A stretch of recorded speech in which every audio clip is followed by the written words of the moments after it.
శ్రీ మహాగణాధిపతయే నమః, శ్రీమాత్రే నమః. మాచిరాజు భక్తి ప్రేక్షకులందరికీ నమస్కారం.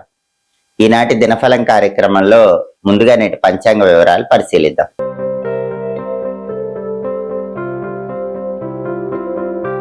మాచిరాజు భక్తి వీక్షకులందరికీ ఒక చిన్న విన్నపం. మాచిరాజు భక్తిలో చెప్పినటువంటి వీడియోస్ కానీ లేదా టీవీ ఛానల్స్ లో చెప్పిన వీడియోస్ కానీ వాటిల్లో కొంత పార్ట్ కట్ చేసి ఆన్లైన్లో వాటిని పెట్టుకొని వేరే నెంబర్స్ ఇచ్చి మోసాలు చేయటం అనేది చాలా ఎక్కువగా జరుగుతుందని నా దృష్టికి వచ్చింది. అలాంటి ఆన్లైన్ మోసాలు నమ్మకండి. మాది కేవలం ఒకే ఒక్క అఫీషియల్ ఛానల్, మాచిరాజు భక్తి యూట్యూబ్ ఛానల్. మాకు ఒకే ఒక్క అఫీషియల్ నెంబర్ ఉంది, 9399990660. నా శిష్యులమని ప్రచారం చేసుకుంటూ ఎవరైనా మిమ్మల్ని మోసం చేసినా మోసపోకండి. ఆన్లైన్ మోసాలు అరికట్టండి. డబ్బులు మోసపోకుండా జాగ్రత్త పడండి. జూలై 8 బుధవారం దినఫలాన్ని పరిశీలిస్తే అష్టమి తిథి మధ్యాహ్నం 12:37 వరకు ఉంది. ఆ తర్వాత నవమి తిథి వచ్చింది. రేవతి నక్షత్రం మధ్యాహ్నం 3:55 వరకు ఉంది. ఆ తర్వాత అశ్విని నక్షత్రం వచ్చింది. బుధవారం రేవతి నక్షత్రంతో కలిసి వస్తే ఉత్పాత యోగం ఉంటుంది. ఈ ఉత్పాత యోగం ద్రవ్య హానిని కలిగిస్తుంది. అంటే మధ్యాహ్నం 3:55 లోపు పని మీద బయటికి వెళ్ళినా, ప్రయాణాలు చేసినా ద్వాదశ రాశుల వాళ్ళకి ధనపరంగా నష్టం ఎదుర్కొనే సూచనలు ఉన్నాయి. మధ్యాహ్నం 3:55 తర్వాత అశ్విని నక్షత్రం వచ్చింది. బుధవారం అశ్విని నక్షత్రంతో కలిసి వస్తే మృత్యు యోగం ఉంటుంది. అంటే 3:55 తర్వాత మధ్యాహ్నం పని మీద బయటికి వెళితే ప్రయాణాల్లో అపమృత్యు దోషాలు ఎదుర్కొనే సూచనలు ఉన్నాయి. అంటే రెండు యోగాలు వ్యతిరేకంగానే ఉన్నాయి. ఉత్పాత యోగము, మృత్యు యోగము రెండు కూడా వ్యతిరేకమే. ఒక యోగం వల్ల ధనపరంగా ఇబ్బంది, ఇంకొక యోగం వల్ల అపమృత్యువులు, గండం పరంగా ఇబ్బంది. ఈ రెండు యోగాలు ఇచ్చే వ్యతిరేక ఫలితాలు పోవాలంటే పెసల పరిహారం చేసుకొని వెళ్ళాలి. అంటే ఒక ఆకుపచ్చ రంగు వస్త్రంలో కొన్ని పెసలు ఉంచి మూటగట్టి ఆ మూట దగ్గర పెట్టుకుని వెళ్ళండి. మీరు తిరిగి వచ్చాక ఆ మూట ఎవరు తొక్కని చోట చెట్టు మొదట్లో వేయండి. అప్పుడు యోగాలు ఇచ్చే వ్యతిరేక ఫలితాల నుంచి బయటపడవచ్చు. ప్రయాణాల్లో లాభము, కార్యసిద్ధి ఏర్పడుతుంది. అలాగే రాశి చక్రం చాట్లో గ్రహాల స్టేటస్ తీసుకుంటే బుధవారానికి రేవతి నక్షత్రానికి రెండిటికి అధిపతి అయిన బుధుడు మిథునంలో సొంత ఇంట్లో బలంగా ఉన్నాడు. కాబట్టి విద్యారంగం, ఉద్యోగ రంగం, వ్యాపార రంగం ఈ మూడు రంగాల్లో ఉన్న వాళ్ళు కీలకమైన నిర్ణయాలు తీసుకోవటానికి, లైఫ్ టర్నింగ్ డెసిషన్స్ తీసుకోవటానికి ఈ రోజు బలం అద్భుతంగా ఉంది. అలాగే అశ్విని నక్షత్రానికి అధిపతి అయిన కేతువు సింహంలో ఉన్నాడు కాబట్టి 12 రాశుల వాళ్ళకి కొద్దిగా ఆకస్మిక సమస్యలు ఏర్పడే సూచనలు ఉన్నాయి. అయినప్పటికీ తెలివితేటలతో వాటి నుంచి బయటపడగలుగుతారు. నక్షత్ర బలాన్ని బట్టి కొన్ని ముఖ్యమైన పనులు చేసుకోవచ్చు. ప్రధానంగా రేవతి నక్షత్రం మధ్యాహ్నం 3:55 వరకు ఉంది. రేవతి నక్షత్రం ఉన్నప్పుడు అన్నప్రాసన, నామకరణం, చెవులు గుట్టించటం ఈ కార్యక్రమాలన్నీ కూడా చేసుకోవచ్చు. దాంతో పాటుగా క్షురకర్మ, తైలాభ్యంగనం చేసుకోవటానికి రేవతి మంచిది. అందులోనూ బుధవారంతో కలిసి రేవతి వచ్చింది కాబట్టి హెయిర్ కటింగ్, షేవింగ్ లాంటివి చేయించుకొని తలంటు స్నానం చేస్తే, అంటే ఒంటికి తలకి నువ్వుల నూనె రాసుకొని తలంటు స్నానం చేస్తే దరిద్ర దేవతను తొలగింపజేసుకోవటానికి కూడా ఈ నక్షత్రం చాలా అద్భుతంగా అనుకూలిస్తుంది. అంటే క్షురకర్మకి, తైలాభ్యంగనానికి చాలా బ్రహ్మాండమైన నక్షత్రం రేవతి నక్షత్రం. బుధవారంతో కలిసి రావటం ఇంకా మంచిది. అలాగే నూతన వస్త్రాలు, ఆభరణాలు ధరించడానికి రేవతి మంచిది.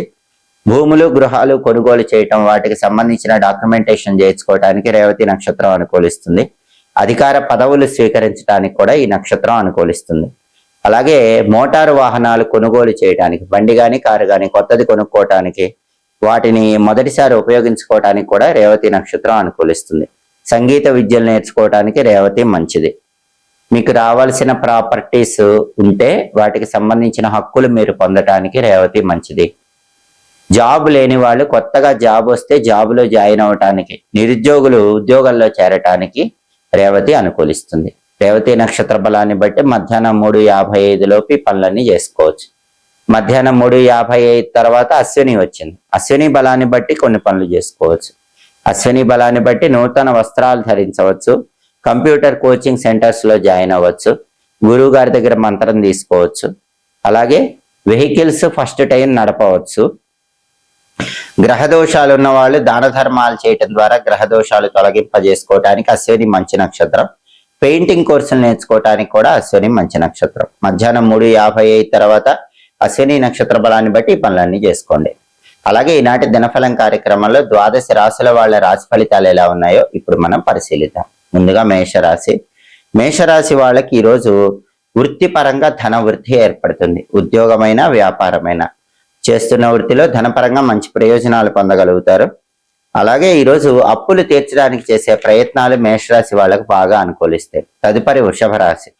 వృషభ రాశి వాళ్ళకి ఈరోజు వృత్తిపరంగా విశేషమైన ధనలాభం చేకూరుతుంది. ఉద్యోగమైన వ్యాపారమైన చేస్తున్న వృత్తిలో ఊహించిన దానికంటే ఎక్కువగా ధనపరంగా లాభాలు పొందగలుగుతారు.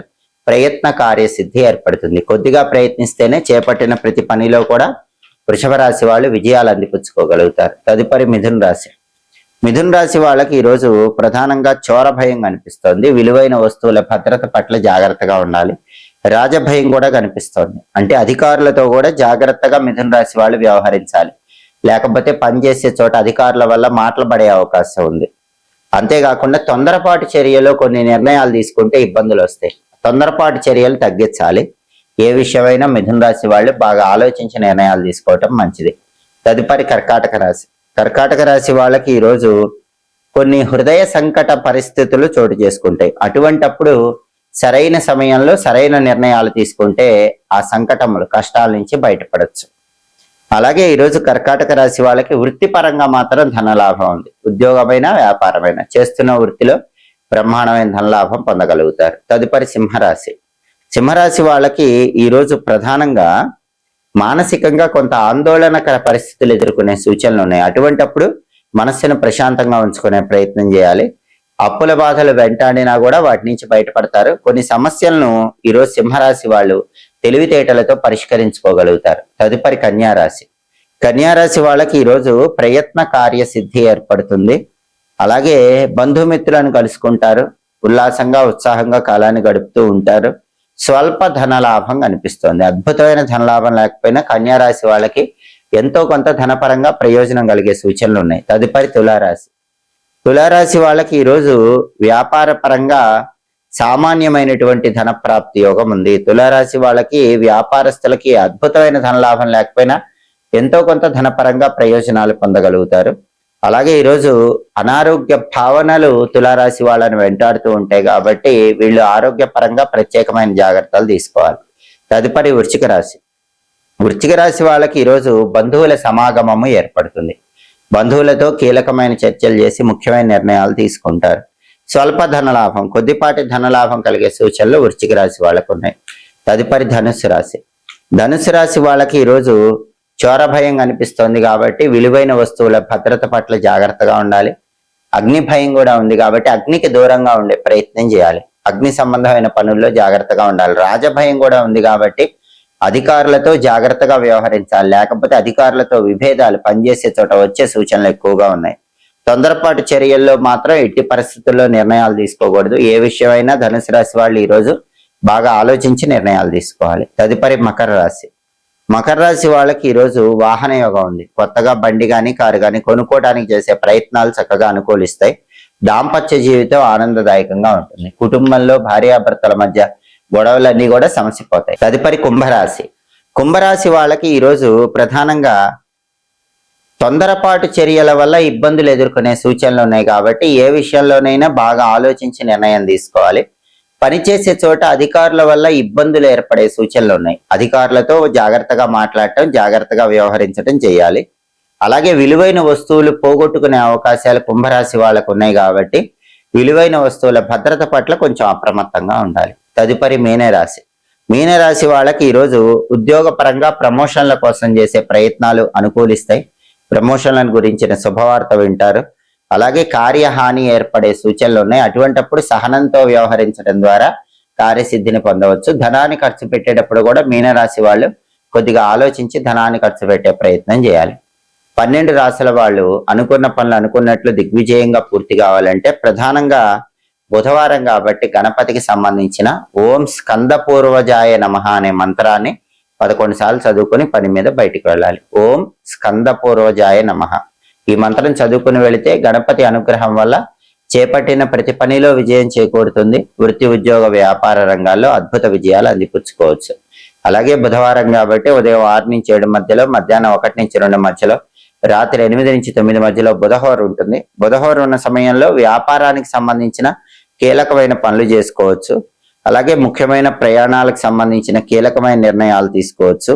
బంగారం వ్యాపారం, వస్త్ర వ్యాపారం ప్రారంభించి లాభాలు పొందడానికి కూడా బుధహోర చాలా మంచిది. హోరాకాలం బట్టి పనులు చేసుకోండి, సమస్త శుభ ఫలితాలను సిద్ధింపజేసుకోండి. ఇవి ఈనాటి దినఫలం కార్యక్రమంలో ముఖ్యమైన అంశాలు. మళ్ళీ తదుపరి దినఫలం కార్యక్రమంలో తిరిగి కలుసుకుందాం. ప్రతిరోజు ద్వాదశ రాశుల వాళ్ళు రాశి ఫలితాలు తెలుసుకోవాలంటే మా మాచిరాజు భక్తి ఛానల్ తప్పకుండా చూడండి. నక్షత్ర బలాన్ని బట్టి పాటించాల్సిన విధి విధానాలు తెలుసుకోవాలన్నా, హోరాకాలం బట్టి అనుసరించాల్సినటువంటి విధి విధానాలు తెలుసుకోవాలన్నా, అలాగే యోగం బట్టి ప్రయాణం చేసేటప్పుడు ఏ పరిహారం చేసుకుని వెళితే అదృష్టం కలిసి వస్తుందో తెలుసుకోవాలన్నా తప్పకుండా మాచిరాజు భక్తి ఛానల్ చూడండి. మా వీడియోస్ మీకు నచ్చినట్లయితే మా ఛానల్ లైక్ చేయండి, కామెంట్ చేయండి. మా ఛానల్ వీడియోస్ 10 మంది మిత్రులకు షేర్ చేయండి. మా ఛానల్ సబ్స్క్రైబ్ చేసుకోండి. పక్కనున్న బెల్ సింబల్ నొక్కటం మాత్రం మర్చిపోకండి. సర్వే జనాః సుఖినో భవంతు. స్వస్తి.